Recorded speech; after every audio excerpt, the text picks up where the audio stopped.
My name is Robert Corby, and I'm 83 years old. Sean Doherty, 48 years old. Carolyn Fortney, 37. I grew up in a small western Pennsylvania town, Johnstown, Pennsylvania. I grew up in Bethlehem. Anhot, which is like right behind Steel High School, Steelton area. I was groomed starting young. The day I met him, I was around 18 months old. They targeted me because I was fatherless. I was in my diaper and I ran out and ran right to him. We were taught, I mean, the priests and the nuns are God. Just think, like, the word God makes me think of him, and I just... You're being groomed to get used to a grown man's hands, you know, on you regularly. So he would always have his hands on me. When you have the priest touching you every day, you know, that's a hard memory to have. The first thought of an erection that you have in your life is by the hands of the priest. All of a sudden, he was gone. Father Karchik in my 8th grade year was just up and moved with no notice, no anything. The town was devastated. Everybody loved him. They haven't found out yet. He abused it, and the church covered it up. Who would have believed me? A priest in 1948 or 47 would abuse you? Would do that? Never heard of such a thing because they covered it up. It doesn't ever go away. It has an effect on you for the rest of your life. And I'm a survivor. This is not a vendetta against the church.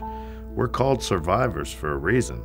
These are people that these priests ruined their lives, and they still, at 83 years old, still affects them. I just feel like my whole life has been a lie.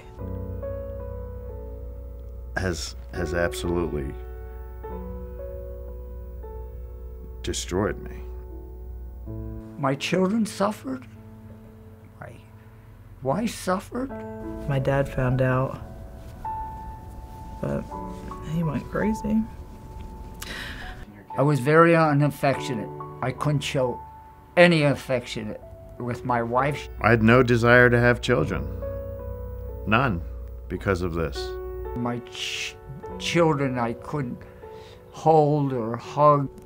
I didn't feel comfortable at all. I still don't feel comfortable now in relationships. No kids for me.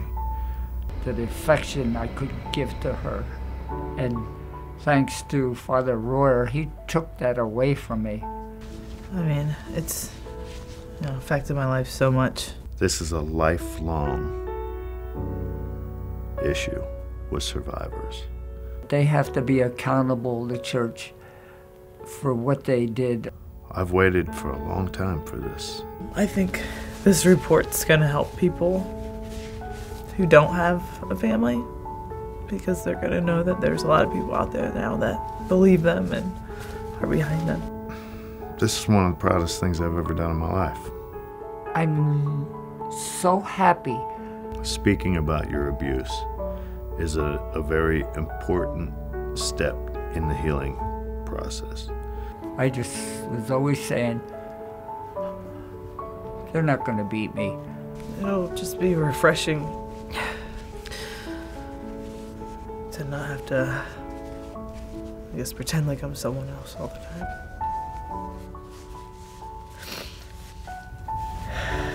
It's very lonely, especially when it's your word against God's.